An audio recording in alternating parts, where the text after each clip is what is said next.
Don't look now, but it's a whole new world of weed out there. Pot is flower, it's Bruce Banner and Blue Dream. You've got bongs and dabs, resin and shatter, vaping and edibles, new terms, new strains, and new ways to use cannabis sativa, the plant.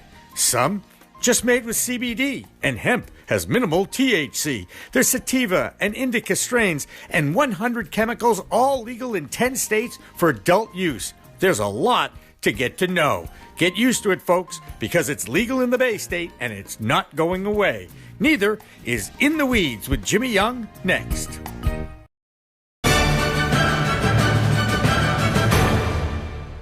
Revolutionary Clinics is just one of 49 medical cannabis dispensaries in Massachusetts, but there's a reason why it's one of the most popular. It's their patient-first philosophy. All day long, they teach, they educate, they communicate about this complicated plant called cannabis sativa. That's true whether you visit their Cambridge location in Fresh Pond at 110 Fawcett Street or at 67 Broadway in Somerville. Revolutionary Clinics, where the patient comes first.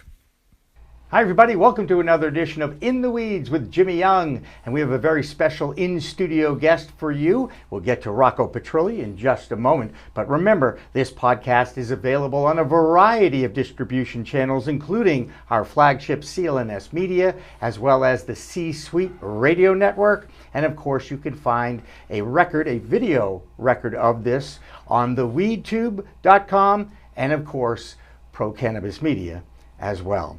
I want to welcome in Rocco Petrilli, the chairman of the advisory board of the NCRMA, which is, if you look at your screens, you will see it is indeed the National Cannabis Risk Management Association.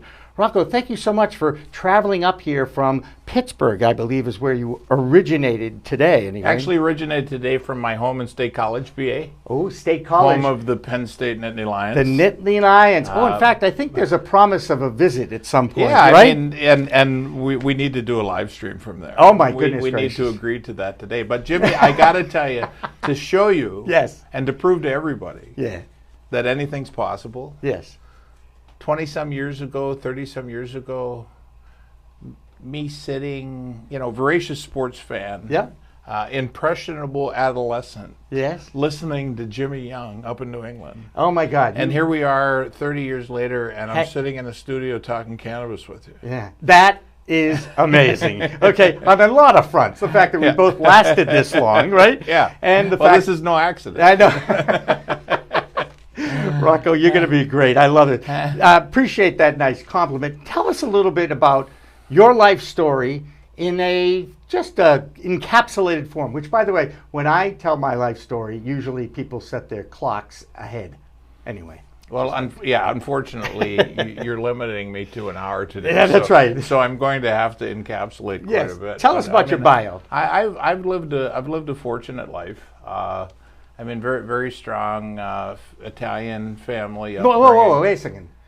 You're Italian? Yeah, how about that? I told you this is no accident. I'm shocked to hear that. I'm shocked. I'm sorry, I can't. Solid family upbringing. Very fortunate. Outside of the regular and typical maladies that we deal with, very, very little sadness in my life. Found a great mate, been with me 38 years plus, 2 great children, and a background that people might find surprising, but I talk about my alma mater, Penn State. Yeah. I graduated with a degree in chemical engineering back in 1982. How was that organic chemistry class? Oh, man, I'll tell you what, it was really the physical chemistry class. And I can say this with affection because we have a son now who's a medical doctor. Yeah. But we always used to say, how can you, in physical chemistry, yeah. how can you tell the pre-meds? And the pre-meds were always the one that we're studying just before the exam. We had already given up by then. That I get. My fellow classmates who had to take organic, I felt so bad for them. But I loved it. It's like anything. If you find the sweet spot. But and science is in everything. True. Right. True. As we'll talk about maybe a bit will. later. But, yes, we will. Once I got focused on engineering, it was always chemical engineering. So, gotcha. And sort of with some background also in materials morphed into the materials section of chemical engineering, and spent about 30 years in various capacities, from technical to CEO of automotive component manufacturing companies. Wow, there you go. As a CEO, what's the most important lesson you can share and talk to us about? What makes a good CEO in your mind? Well, I mean, there are a number of things that make a good CEO, and something I always prided myself on, and the tie is you have to be good with your people. You have to be a leader, and you have to be a leader that people emulate, not because they have to, but because they want to.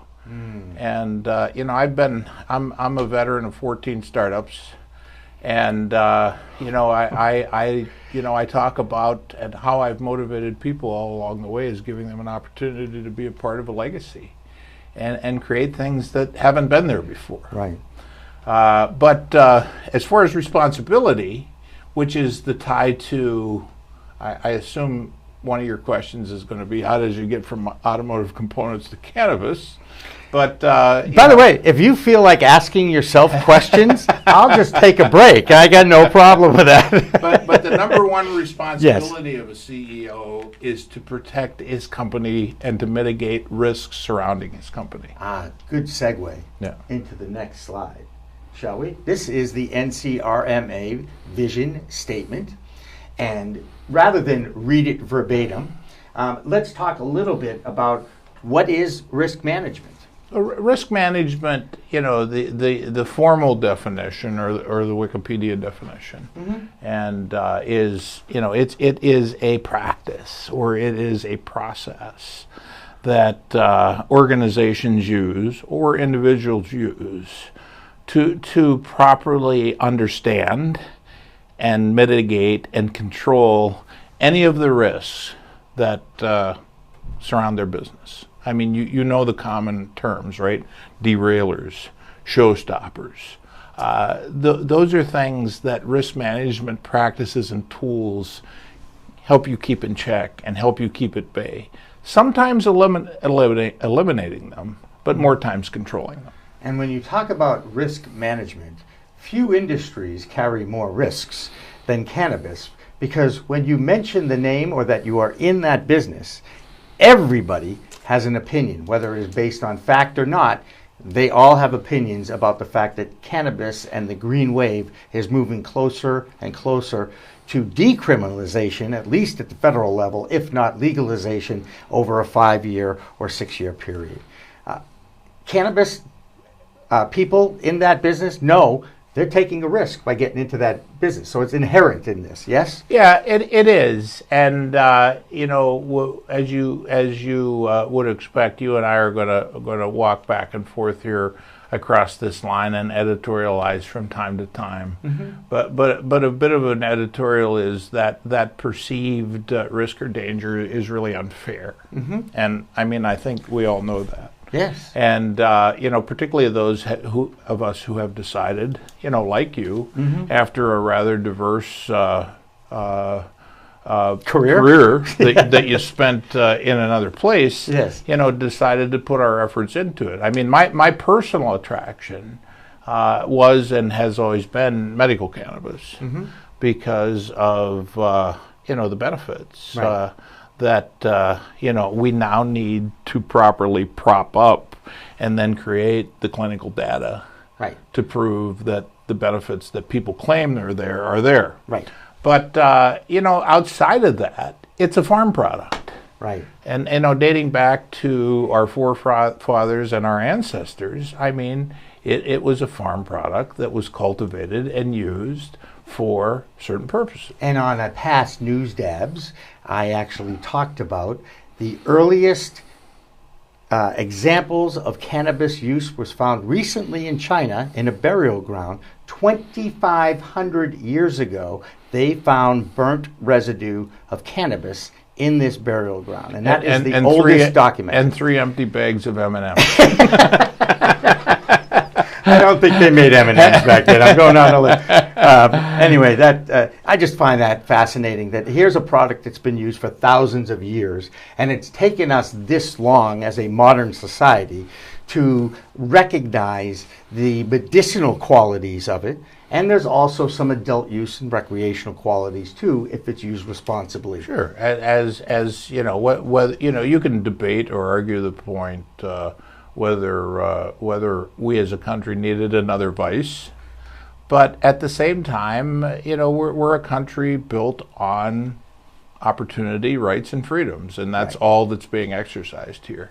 Right. Properly controlled and used in moderation, there's a lot of things that can fly in our country without becoming a detriment. That's right. And again, it's an adult use, over 21-year-old product, and it's designed that way because there are certain responsibilities whenever you put any kind of a substance into your system, whether that is alcohol, caffeine, nicotine, or cannabis.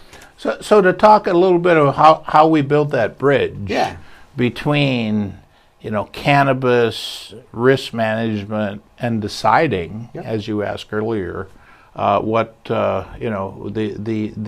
real origin of the need for a risk management association, and I stepped into this in about halfway through the second quarter. Okay. So there was a team of people, businessmen and women in the Western Pennsylvania area, and elsewhere, but concentrated there, who had been thinking about a place in cannabis, and given their toolboxes, and where sort of a combination of their cognitive abilities and desires, but also their behavioral drives. They decided, what would be the best place for us to create an entry point, given our capabilities and our interest into the cannabis market. And I mean, there was some insurance background involved, there was some finance background involved, there was some banking background involved. But the real idea became, independent of anything. The biggest thing that will correctly or properly launch, and I mean, I've used this practice too in the introduction of disruptive technologies into businesses that produced automotive components. What you really need to do is define and understand and learn how to bring your product to market while mitigating and controlling the risk. There you go. So in this case, it was a very prominent forethought that what we really needed to do, and I'm saying we now because this is a team that, again, I ultimately ran out of field halfway through the second quarter. What we really needed to do is get formal and focused risk management processes and products out to the cannabis market. Right. Because only if, in the evolution of this market, only if those risks were controlled, did the industry really stand a chance of being as successful as some of the projections that we're now hearing. Right. Billions, if not trillions. And I think it's fascinating just to keep an eye on all this. One of the things you mentioned was banks. As you know, the Safe Banking Act is on the floor of the House, or at least in a committee that's approved and all this. I mean, there's so many levels in politics in Washington, D.C. It's fascinating. But the Safe Banking Act will open up the cannabis industry to the banking industry. How important is that to this industry? Because right now, it's all cash. It's vital. But and again, this is more of a personal viewpoint. But I learned to really never overly concern myself with things that I realized, or at least ascertained in my own mind, had to happen. This has to happen. Right. These cash transactions right. cannot continue. I know just from the role of risk management, the additional stress that it puts on, for example, putting together a portfolio of risk management tools for a dispensary, Right. when you're dealing with all this cash. Right. And it's unnecessary. It really is. Again, people need to get together, hear me say, put the politics aside, but we can't put the politics aside today in our society. No, we cannot. On the simplest of concepts that are 100% in the genuine best interest of the United States and its citizens. So Right. what's that mean? It's going to take a while, but again, in my opinion, it's going to happen. So from the NCRMA standpoint, although we have advocacy that focuses on things like that, we're really only equipped to deal with things that have become permanent. Gotcha. It's not speculative. It's not what happens when we get the Safe Banking Act. It's, for example, today, we'll talk about service partners a bit later. We have a number of service partners that provide various definitions of risk management tools and processes to our membership. One is Pineapple Payments. Yeah. And they're there for our members to use to help find payment solutions or payment processing solutions in areas where they deem it necessary. Right. All right, Rocco, well, we know what your vision statement is. Let's check out what your mission statement is, and it's relatively simple: making our members better consumers of insurance. You try to make a mission statement simple, right? Exactly. And that's about as simple as it gets. When it absolutely, positively has to be there overnight. Another example Yes. of a simple mission statement. But it explains it. I mean, in our case, Yeah. everything needs a certain focus to be effective. I mean, certainly the concept of risk management is very, very broad. And had we tried or attempted to represent all of the risk that exists in all of the cannabis industry, we wouldn't have been successful. So we drew our mission down to that of insurance. Because in our early days, when we were starting to recruit and accrue membership, the early feedback that we got is that finding quality insurance coverage was a severe detriment to the various members, new members or original members of the NCRMA in starting and operating their businesses. And the deeper that we got into that, it became very clear that the way that our passion was, how can we influence this positively and to the betterment of the people, and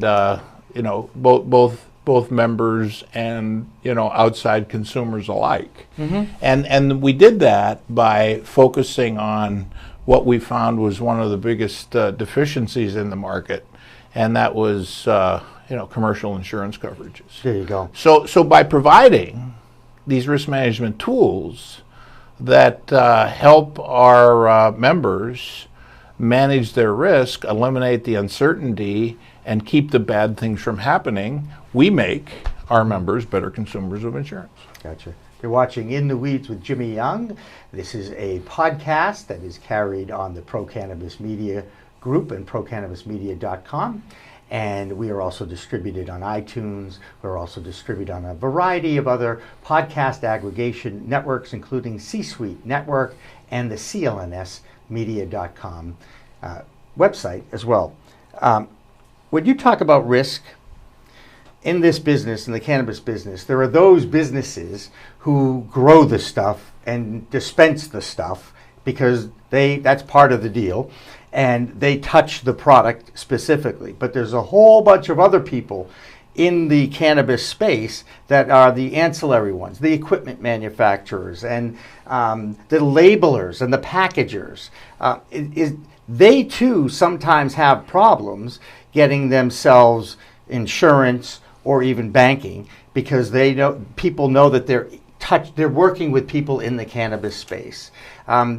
Obviously, I'm guessing your members go all over the place here? Yeah, they do. Although, the primary challenge come from the people who are directly involved in the, let's call it vertical processing Right. through to dispensary of the cannabis. From seed to sale. distribution. Yes. Seed to distribution. Seed to is distribution, what we say. which follows the sale. Right. So that makes sense too, because there's a risk in that. But you know, because many of the ancillary, like the processing equipment manufacturers, Yeah. I mean, most of them, and a salud for the way that they've done this, but they have tailored an existing product to answer the bell in cannabis processing. For example, you know, lighting, solvent, Right. extraction, Right. pressurized solvent, pressing. You know, all of those pieces of manufacturing equipment previously existed before legalized cannabis, Right. and were used to do something else. I mean, solventless and solvent extraction has been around. You know, I think they did it at Spacely or at Fred Flintstone's place of employment. I was going to say Mr. Spacely, but I was on the other. We have to go to see the Brotherhood of the Buffaloes now. We're going to have a Fred Flintstone I'm just reference. trying to make the point, Jimmy. It's been it. around for a long time. So what these companies have really masterfully done is they've just taken an existing product. Right. They've co-branded it into the cannabis space, but it really doesn't directly impact Right.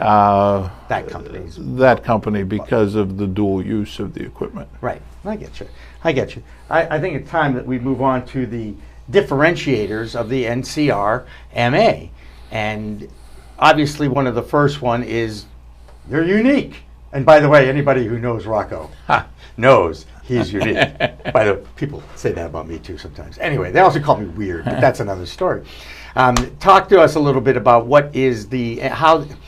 talk to me about your membership group and what differentiates. How does membership a benefit? Okay, Yes. so we get into the risk management side, and the further investigations that we did in the focus of our risk management was the ultimate insurance policy and insurance coverage. We found that and felt that our members would truly benefit from us adding some expertise to our leadership staff. And making certain determinations, as well as trying to influence the types and quality of insurance product that's in the marketplace. So at this point, we call ourselves the only focused risk management / insurance member association in the country, which I'm very confident that we are. Yeah. We have members. We supply them risk management tools. Yes. Through our membership. That is growing. I mean, that particular, what I'll call vertical supply is in its infancy, but it's growing. But we have a number, as we'll talk about, very capable service partners who are standing ready to deliver these tools to the membership. Gotcha. But in addition, we've taken a deep dive into the insurance industry.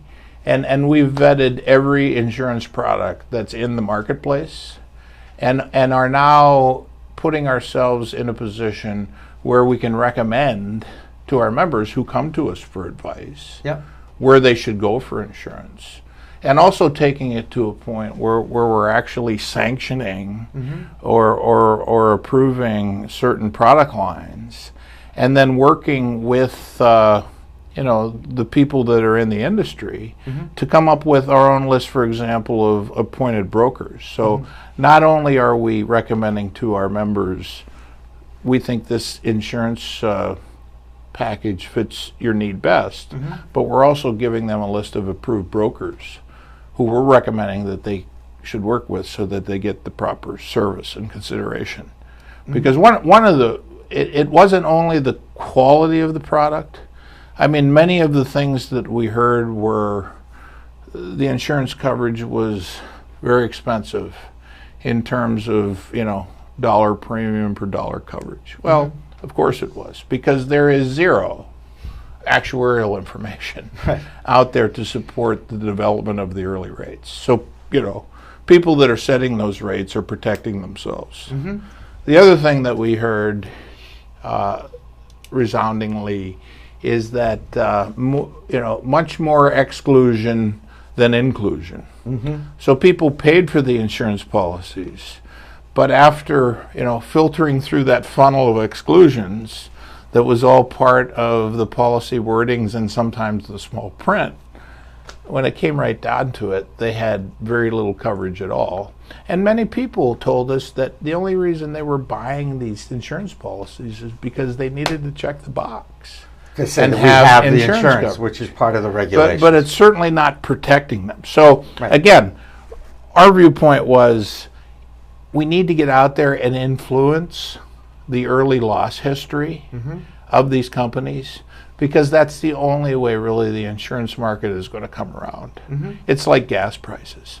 I mean, if there's an early bad experience in cannabis from a claims history or claims management standpoint that pushes those premiums up, it's going to take a long, long time for those premiums to come back down. So we're really focused on the first couple of years, particularly in these adult use states, of the insurance claim history, and are very strongly suggesting to our members, hey, you got to get involved and you got to control your claims history, because ultimately your control now is going to benefit you in terms of higher value premiums and coverages that you'll be able to secure in the future. As you know, you kind of alluded to this fact, Massachusetts, first East Coast state to legalize adult use cannabis. The more mature markets in this space are out west in California and Oregon, Washington, Arizona, and of course Colorado as well. How many members do you have, and does the mature market skew towards a membership? Or I know you see this as an opportunity to grow membership in the East, but is this where you're finding most of your members are in those mature markets? Yeah, our common thread of membership started in the West and stays in the West. But again, we're seeing a growing interest as these states are continuing to legalize, particularly on the adult use side. We also have a genuine interest from the medical side, which of course is much broader. 30 plus states are legalized medically, and it's an insurance challenge a bit, but we enjoy it. Is that a lot of these medical facilities are vertical grow, so they're seed to distribution, at least seed to packaging under one roof, and then typically the dispensary exists somewhere else. So that's a different risk management challenge than going from supply point to supply point, starting with grow and cultivation and ending with dispensary. There's so many steps in this process, and with a chemistry background, you understand. I love it. I love it. I talked to one of the chemists at Alternative Compassion Service. I'll certainly give them ACS a plug down in Bridgewater. Even though we do love the Revolutionary Clinics too, which is our original sponsor. I don't want to, play favorites. That's very important.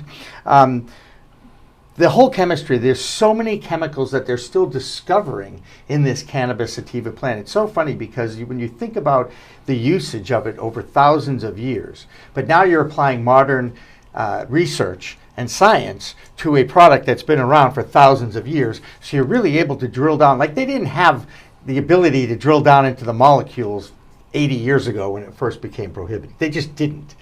Now they do. And they're discovering new molecules every day. Yeah, I mean, so much of medicine, pre where we are today technologically has been about the result, the impact. Right. But I mean, and that's one of the things that I thoroughly enjoy, because just the types of people and the types of missions that I'm exposed to. For example, I'm working, with a PhD. A medical doctor, an MD in psychiatric medicine, and his design is to, work with a producer of medical cannabis to actually alter the genetics of the cannabinoid, so that the receptors in the altered molecule match up with the receptors in the brain that control addiction, and therefore displacing the much dirtier and much more painful approach of methadone and Suboxone when it comes to treating opioid addiction. So just some wonderful medical opportunities out there. It really is. You mentioned opioids, and we all know in this country where we have a crisis, and it is an amazing thing how many, certainly veterans who suffer from PTSD, were given opioids because that was the Western medicine way of like, oh, you've got pain here, let me write you a script for Vicodin or Percocet or whatever it happens to be. Yeah, by the handful. By the handful. And these guys will go out, and before they know it, they're addicted, and they have to come off it. And here it is, cannabis is now becoming more accepted as an alternative to using opioids. And in fact, I know you're a football guy, Rocco. I know that. Even in the NFL, some former players are now coming out. Chris Long, who played for both the Patriots and the Eagles. He's the son of Howie. Played for the Raiders. And he played for the Raiders. Jimmy, I'm a Raider guy too. Well, I'm certainly not going to mess with you anyway, but there's another reason why not. Point being is now that these guys have retired, they feel very comfortable basically admitting, hey, we've been using it forever. And, because we know when they're going to test it. The NFL Players Association says, okay, just so you know, August 5th, they're going to do the cannabis test. So make sure you're clean through July so you won't get tested positive. Sure. It's almost been a joke amongst those players. And I know this is one of the things, this is not my opinion. This is a fact of what some of the players have talked about. And now I know that the football NFL is looking into alternative pain management therapies, which is wink, wink, CBD and cannabis.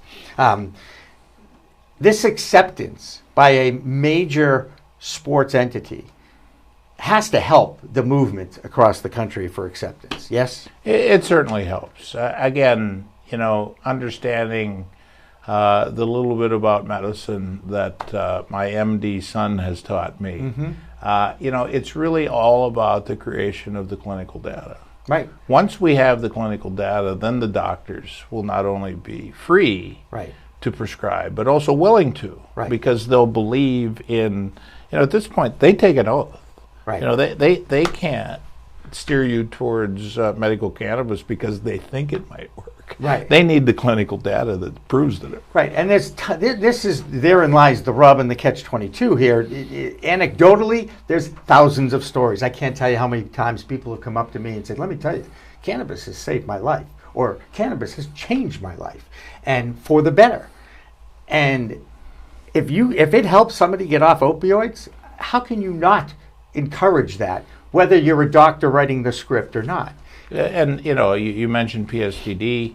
That's important. And, it's more than coincidence that Willie Nelson at 86 years old continues to tour the country with his sister, Bobby, on the piano at 88, and Paul English on the drums sometimes yet at 90. Well, you know what they say about 90? It's the old 80, or is it the new 80, or is it 70? We keep getting younger and younger, and our population keeps getting older and older. By the way, it's that emerging baby boomer market that all that cannabis dough that's being invested is waiting to emerge. We know we've got 11 states that have it legalized now. And more coming on board with Illinois. I threw Maine in there as well. So it's just going to get to be a bigger and bigger market, and there's going to be more and more need for education. Well, I mean, even if, again, Attorney General Barr made a prominent statement a couple of months ago, and I'll paraphrase it, but I did read it and actually use it in one of the business prospectuses that I was putting together in the interest of the NCRMA and what we're doing. But, he said, personally, I'm against this, but, we're not going to stop the train. Right. Stopping the momentum is now untenable. Right. And so we have to figure out, how to best manage it. Right. And the only thing that scares me is anytime somebody in government Yeah. talks about managing things. Yes. Why isn't it? We could sit here and we laugh about it. If we all know that education drives the bus and science and research is really moving the wave forward here, why aren't our legislators, both on the state and at the federal level, learning more about this product? Jimmy, we live our life through our paradigms. Thanks. That was very deep. Paradigms take a long time to break, and right now, my generation, Yep. okay, and 20 years above and 15 years below, we're stuck in the weed paradigm. We think of Cheech and Chong. Right. And now you're in the weeds with Jimmy Young. With Jimmy Young. So there you go. You've got a little over 2,000 members, I see, up there. Is that true? Yeah, we're proud of, I mean, it's a pretty good start, by the way. We turned the spigot on hard. I mean, we have spent a lot of money, time, and energy on marketing and getting our message out. Yeah. That 2,000 member list is it's starting to take somewhat of an exponential shape, or a hockey stick. Yeah, okay. More appropriate probably for this discussion. Absolutely. Too bad there's no Stanley Cup for second place, but I had to get No, you can get it. I'm a St. Louis guy. I mean, not a Blues guy, but a St. Louis guy. I understand. And the Boston area still is the greatest sports town in America. Let's face it. That's a fact. Yeah, I mean, there's no sense wasting our listeners' valuable time on an argument that I can't win. That's right.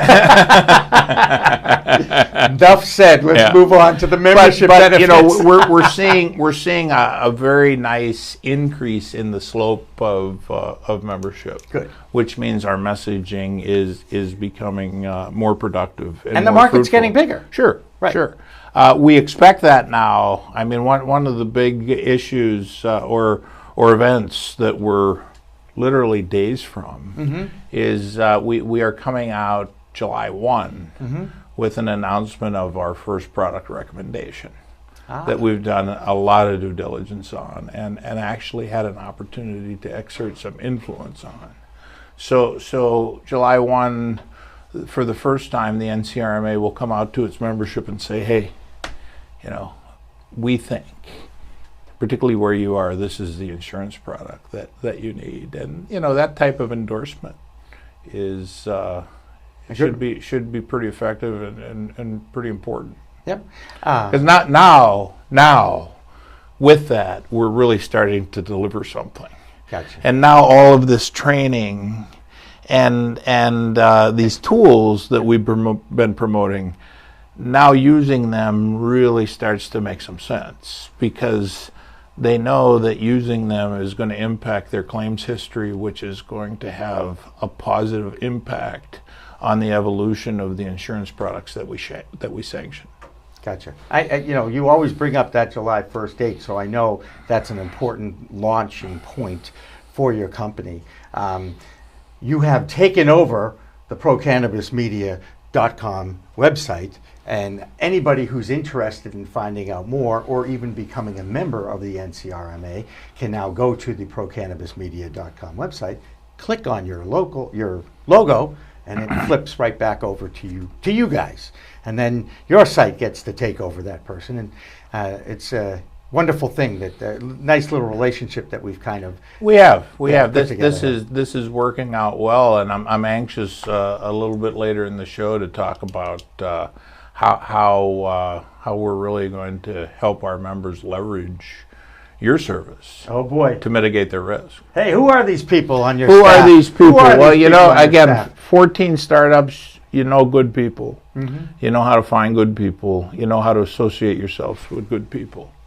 I canned a quote a number of years ago, because the teams that I was involved in and responsible for had a tendency of doing things that were outside the realm of expectation. And asked one time, what's the secret? And it's very simply, when you make unrealistic expectations of quality people, they normally deliver. Yeah. And there's nothing worse than over-promising and under-delivering, even in basic communication with humans. And I know that's something that we definitely make sure that we want to over-deliver and offer value, and it is something that we will be offering to your membership too. The beautiful thing about what we get to do now is we get to go on the road too. Not everybody has to fly in from outside the Massachusetts area to come into our studio. Through Philadelphia. Through Philadelphia. Which I would wish on no one. Ever again. And the worst sports fans in America. Oh, I got another sports analogy in there. Can we talk about Donna? Yeah. Donna Capps Evans, your executive director? Donna Capps Evans. I was from pretty much our initial startup wearing the interim executive director hat for the NCRMA, but certainly wasn't my life's mission. Because, I mean, just look at the comparison of the faces, right? That's right. We want Donna, and Donna is the face of the NCRMA. But, she comes to us with 25 years of real insurance experience. Yeah. And there's no more effective somebody in an executive director role that understands not only the product and its creation, but also the impact of both good products and bad products on the client or consumer. And Donna was a great choice for that. I mean, you've seen more of Donna in the last month than I have. I just saw her this past weekend, and it was like, hey, I got recognized on the streets of Springfield, Massachusetts. I was like, wait, I know who that is. Hi, Donna, how are you? You know, it was like two ships passing in the night, but I've also sat and talked with her at Sensi Night in Boston, Sensi Magazine, one of our marketing partners, founding members here at Pro Cannabis Media. So I have enjoyed, and she is a bundle of energy. She is. And I for some reason, I'm attracted to people that have bundles of energy, because I like to think spending time around them keeps us all young, even if your last name isn't young. Well, again, philosophically, and one of the things that I continue to do along with this effort is, and another Boston company, but I'm a talent optimization specialist, trained talent optimization specialist with the Predictive Index, which is a Boston company, and actually voted one of the top employers in Boston in 2019. So some of the things that I'm learning there now have a real scientific behavioral basis behind things that have always been intuitive with me. And the biggest one is, and it has to do with everybody on this team, is you can't teach hard. Right. And that's paramount to what it takes to be part of a successful startup team like we've assembled at the NCRMA. It's that passion you see in Donna. You see in different shapes and forms with everybody on the squad. Yeah, and as I learned with another startup, Pro Cannabis Media, it is all about the team. In life, it's really about the family and the team. And in this case, you've got, tell me a little bit about Brian and Jeff, because we haven't talked too much about them. Well, Jeff is, first of all, he's become, as have all of these people, but Jeff was first. I mean, a dear and close personal friend and confidant. Jeff is an insurance savant. He spent his life in it, and he has a command of insurance and all aspects of insurance that is, at least in my experience, and I'm sure in most people's, would be unparalleled. He was one of the original think tank members, and he's the guy that reached out through a common acquaintance, an attorney friend who's been a friend and business partner of mine for 20 years, a guy by the name of Albert Lee. Jeff said to Albert, Albert, I have the insurance knowledge. We're gaining the cannabis knowledge. I need I have the organization. I have a bit of the structure. What I really need is somebody that knows how to get something done. And Albert said, call Rocco. I know just the guy. And it's been, it's like Bogart and Ingrid Bergman in Casablanca. it was the beginning of a wonderful relationship. I do love that line in that scene. And by the way, we are old enough to both remember it, and I'm proud of that. So Jeff is really the what I'm going to call the nuclei of the outfit when it comes to true insurance knowledge, and he's in a little over 16 or 17 months. He's elevated my knowledge of insurance significantly to the point where I can not only wear this hat with the NCRMA, but also with with the insurance advisory concern. Okay, Brian, talk about Brian. Brian's again a long-time insurance guy. Yep. Again, quality individual. Yeah. Is a JD.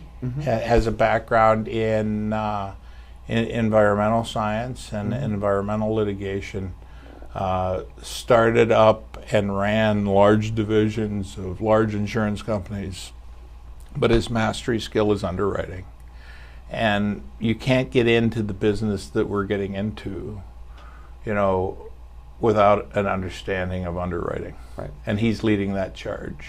And Sandy, I've dealt with because she handles the logos and the marketings, and I'm more in touch with her, I think, than I am with you. Yeah. And she's been great. And Sandy's great. I mean, she's stepped in and taken on a pretty significant about responsibility from a management standpoint, where she didn't have that opportunity before.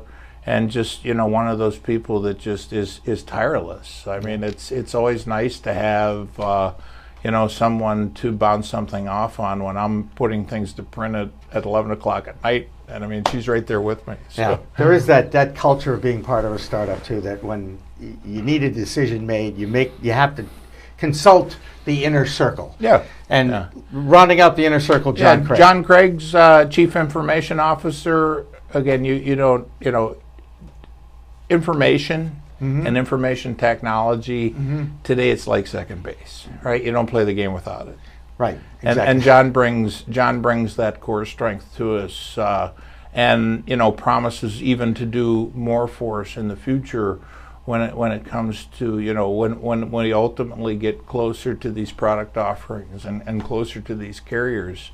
To be able to tie NCRMA members right into the brokers, and moving that information around with the nimbleness and agility and speed you need to beat other people to the punch when you're putting together these types of arrangements. So very valuable guy. Awesome. Well, that is the team. Now let's talk a little bit about the partners, because you already mentioned Pineapple Payments. Pineapple Payments is there. Protect All Solutions is. Their business is primarily safety and loss control. So, of course, they're a big player because they're responsible not only to do the pre-risk management assessments and help the particular member to really understand what their risks are, because, people don't wake up thinking about risk management. Right. So, to go into whether it's a dispensary or something upstream, and walk the floor and talk to the people and look at the operation, and just they identify those risks, and then they put together a physical plan to mitigate those risks, as well as do a lot of training. Yeah, absolutely. Do you want to quickly touch on a couple of these other partners? Fifth Wall is about cybersecurity, which is say no more. Big. Say no more. That's right. I've had my identity bruised. Yeah. Can you imagine someone would actually want my identity in the first place? Somebody stole my identity 2 days later. They gave it back. Tucker Ahrensberg is a law firm. Yep. That's focused headquartered in Pittsburgh. They have a cannabis arm. They also belong to a nationwide association. Again, all of this is legislated at the state level. So while they can directly help, some of our members in Pennsylvania and Ohio and West Virginia, but they can also, with hitting a button or picking up a phone, give one of our members in Colorado a quick recommendation on legal counsel, right? Depending on the particular legal need or representation need that would have arisen. Right. It's so funny. I'm sure being in the cannabis space, we're in the cannabis space, people come up to you and go, hey, you got a good stock tip for me? You got a good stock tip for me? And I say this all the time. I said, your best investment is in a law firm. Yeah. Because they're going to do well no matter what, and these laws are new, and they're going to interpret them, and every state is different, and they're always changing, and it is a challenge. How many law firms you've ever seen go out of business? Correct. Exactly right. Exactly. Lastly, is it Tetra? Well, we've got Indiva. I forgot Indiva. Yeah, we've got Indiva. We met not Indica. It's Indiva. No, we met Indiva at MJ BizCon in Las Vegas in 2018, and they are a tax and accounting firm that has taken a big swipe of their structure and resources and focused it through cannabis. So again, our members have somebody, and the interesting thing is, this is all risk. Maybe a lot of this, in fact, some of the newer things I want to talk about don't fall, into what I'll call the classical definition of risk management. But this is all helping our members keep things under control. And what a bigger aspect of control out there than tax and accounting. Oh yes. Because they don't call them controllers for nothing. Right, and death and taxes, no matter what you're in, right? Finally, Tetra works on the front end for us. Tetra is owned by a Pittsburgh, now Charleston, South Carolina attorney by the name of Emily Seelman. Emily's another hookup that we made when we were at MJ Biz. But she works on the front end, so she does the research and licensing and application and permitting preparation. Because so much of a quick entry and an entry that comes without a lot of risk is making sure that you navigate that permitting process with expert guidance, and that's what Tetra supplies. Right, terrific. Well, that is. And there's one more. Oh. Is there really? That didn't make the list. Didn't make the... Uh-oh! Because it's so new. It's so new. Thank you very much. As we look forward to a partnership, long-time partnership with the NCRMA. Looking forward with it as well. And people may ask, how does Pro Cannabis Media provide risk management services? Well, it's twofold. I'll take one, you take one. Okay, go ahead. You go first. Okay, I was going to let you go first, but I'll go first. Again, a big part of mitigating risk is doing so with the right and accurate information. Right. Now we have a source. Right. And more importantly, Pro Cannabis Media tells the stories of the cannabis industry through their own words. It's been very frustrating for me, being a longtime member of the media, to see what they're doing here in my local hometown of Boston, Mass. Because every little thing that the industry does wrong, or they have a compliance issue that's so minute, it ends up being the lead story on the news. Now, I understand the importance of driving ratings in commercial television, but I believe there should be more balance in the media. I believe for every negative story that you tell, you should tell a positive story about how cannabis has saved people's lives and how it has changed people's lives, and give it the respect that any other new industry is getting.